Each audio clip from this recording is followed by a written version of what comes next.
my Blackboard. That's the talk of, that's what I'll be exploring today, studying mathematics at university.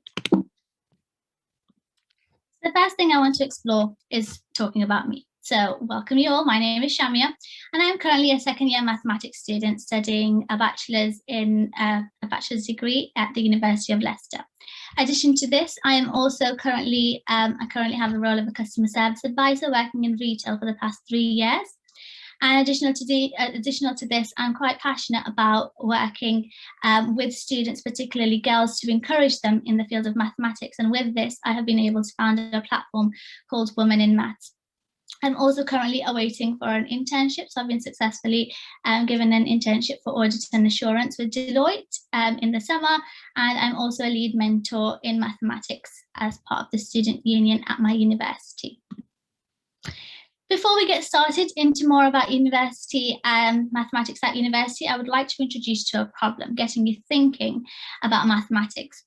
So here are 3 doors, and imagine you have been invited to a quiz show.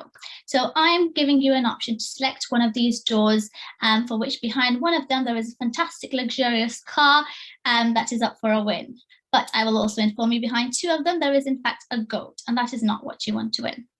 For the sake of this argument, as unfortunately we are online, we will all assume that you have selected door A. Now, being the host, I actually have the information and the knowledge of what is behind each of these doors. So I can in fact tell you that behind door B, there is a goat. Now, the problem I want to introduce to you to get thinking is with this information, with the knowledge that I have and the option that I've given you, will you now continue to stay with door A or will you switch? So you're after the car, and you've been given the information that behind door B there is a goat, and my problem to you is will you stay with door A or will you switch? We'll come back to that in the end. So a bit more about my mathematics journey. So mathematics to me was something I very much enjoyed since I was quite small, but taking it as a future career, taking it as part of a degree to study at university was never something I thought about. In fact, I was more interested in things such as in the medical field or something in terms of computer science, as these were things that I'd seen as frontline employment options. And I'd often see them as inspirational role models when I'd attend events and things. But it was not until I further explored my research and wanted to find out more in terms of the skills and the routes mathematics can actually take you, that I found that mathematics covers all 3 areas that you need for when choosing a course at university. It was something I enjoyed, it was something I was good at, and it is something that I potentially will consider as a future career. As mathematics isn't just about learning the different theorems, but in fact it equips you with so many more skills that helps you and really enriches you to a future employer.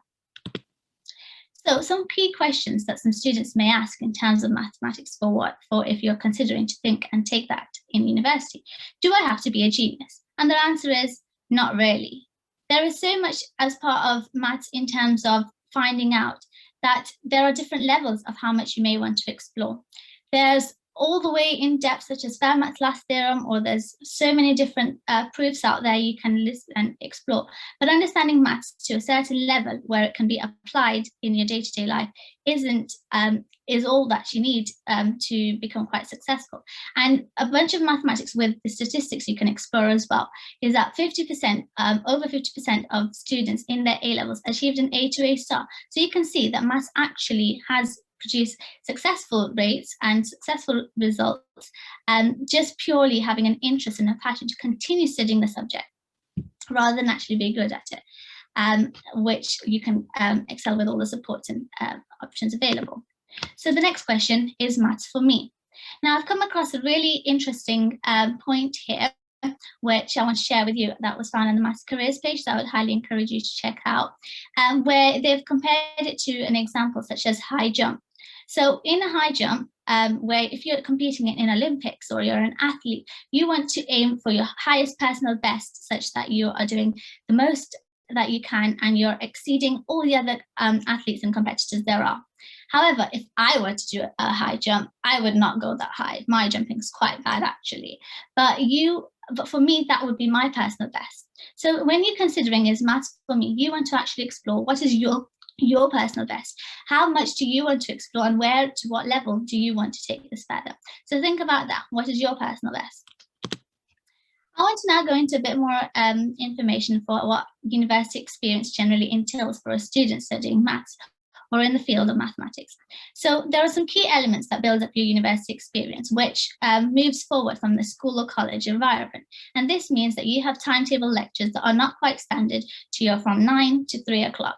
So usually this will include having frees in between, but this will give you more flexibility as well as more responsibility, as going to university means that you have to take ownership of independent study as well. You have to know where exactly you have to invest your time to support your learning and further support your growth towards your degree. Along with this, there will be assignments. So maths is also quite a practical based subject where you want to try out questions, you need to be able to get hands on. And for the type of module or the type of university that you choose, some of these assignments will also be assessed. So you have to keep that in mind. Where this may all seem a bit daunting and frightening, that, oh no, going to university means I'll be left all alone and it's all independent, there is plenty of support available. However, with the freedom and ownership that you have, it is also your responsibility to seek that support. You will have you'll have tutors, you will have other support groups such as mentor systems, and these are things put in place to help you throughout your academic journey. And so it's more beneficial you take most use out of this. In addition to this, for a university experience for a mathematics student, having joining as a social community and getting involved in the entire environment is something also key. So when you're choosing university, keep that in mind. Are you feeling at home? Is this something comfortable for you? And as you have to stay there for the next 3 or 4 years. Additional to this, being a student in maths as well, or going on to employment, they want to see more skills rather than the ones just developed as part of your study. So see where your interests lie. Try things out as well. Maths people aren't just people that just stay and just do work on work on work, but in fact they can explore more interests, and you'll get to hear from some fantastic people as well for all the things that they've been up to. So going back to the problem, I can now, I want you to now decide on whether you would stay or whether you would switch. And I can tell you, in fact, that if you stayed, the probability of winning the car would have been 1/3. However, if you did decide to switch, the probability of winning the car would be 2/3. Now you may question, Shamia, that does not make sense. Wouldn't the probability usually be 1/3 for either the case, as the situation is the same? You have 3 doors. It could be in either one. But let me explain that further. Here you can see the 3 different scenarios, as each one are organized in different ways, where all the possibilities are displayed, where the door A has a car, or they have the 2 possibilities of being a goat. Highlighted in green, you can see this is our door A. So in each instance, we are assuming that that was your initial first choice. Then listening to this key area, the fact that I, as the host, know exactly what is behind the doors, I will only display a goat. Hence, for the first situation where there is a goat in either of the other 2 options, I can pick either of them. Hence, the chance for winning the car will be 1/3, and it will stay the same if you decide to stay.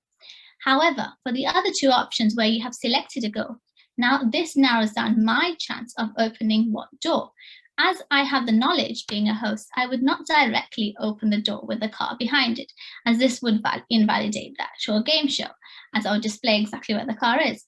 However, therefore, I will only open the door that actually has a goat behind. And as you've selected a door with a goat and there's only one available, this restricts me to opening only a specific door and implying directly that the other door has the car. Hence, in this situation, you can see why switching would give you 2/3 of possibility. This is the Monty Hall problem.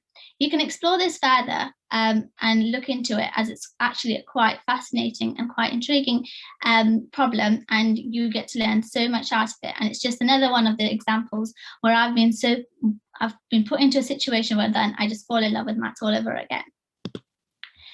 Here is a pie chart. So now you can go into considering what's right for you. Being a mathematician can take you into so many different paths, and this pie chart just shows the IMA member data of the different career fields that each member is actually in. You can see where mathematics would have normally been thought to be, okay, I'll study maths and then I'll go into teaching, which is definitely a career route you can pursue. But there are so many other different areas that people forget to explore. It's not very visible to us at first for what these areas that can be, but it can range from the standard other options such as finance, all the way up to scientific research or part of communications or even defense. So you can just see here how versatile and how great a range of difference this can cover. This is a link to some different and really useful career pages that you can explore, and I would highly encourage you to go through them and have a look for what mathematics means to you. Again, going back to the situation of where you need to understand what mathematics means to you and how much further you want to invest into it and how much you want to explore. Finally, I just want to show you this screen. So why did I name this presentation My Blackboard? This is because for the journey that I've come through from not even thinking about mathematics as an option to then choosing it as a degree and now exploring it further and further and further, understanding all my career options and routes available, I have actually developed such an interest that I've now invested in purchasing a blackboard for my bedroom. So it's something that I take pride in now as I do all my work on there, but this screen shares that I also enjoy in other areas, such as when I made a batch of millionaire shortbread where I got very interested in baking in lockdown, and then I tried to calculate if it would be profitable if I turned it into a business. And so I just want to end it there and say thank you for listening. If you've got any questions, I would be more than happy to answer. And I would love to share further my journey as part of the as the talk continues. Thank you.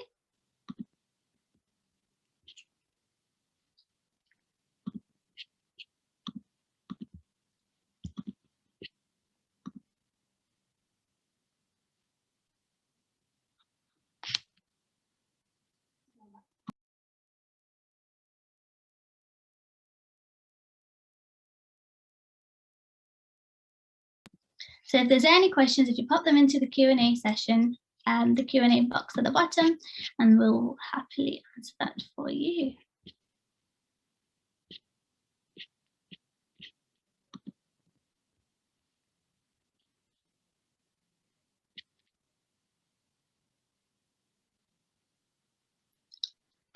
One thing I can add on, as we're just waiting for some questions, is university experience. This is what my lecturer told me, and I've been greatly surprised and inspired by this that I'd like to share with you. Goes from one sort of relationship to another. So usually in the world, you have two forms of relationship. You have one that is a peer-to-peer, that is between friends or between colleagues, and the other is such of a parent and a child, and that happens between teacher and student, or between employers and employees, and that's such. So going to university actually changes it from the peer-to-peer, from the teacher-student relationship, where all the information is given to you, you are taught directly to you, to more of a peer-to-peer relationship, where you're actually working with your lecturers, asking further questions to understand their research and studies, and also them getting to know you better as an individual to help shape you as your individual mathematician that you will be. So we have some lovely questions. So I'm going to pop the first one. The first question is, how good was the help advice that you got at school or college? And what would you have liked that was missing? So I will answer this. Thank you for the lovely question. I think in school or college, I received a lot of help in terms of directing me where exactly my options were available, and in terms of writing my applications and how to structure it directly. But I think definitely what was missing was taking the initiative myself to explore things further than what is only visible. It sometimes becomes quite restricting for when you don't know exactly what different options there are available for what to answer, for what to explore as a career field. And I think that's quite restricted. So I think having such platforms and attending such events to understand what more there is than what we would have normally expected is something that I would definitely encourage. And the rest I'll pop over to the chat, and we will move on to the second talk.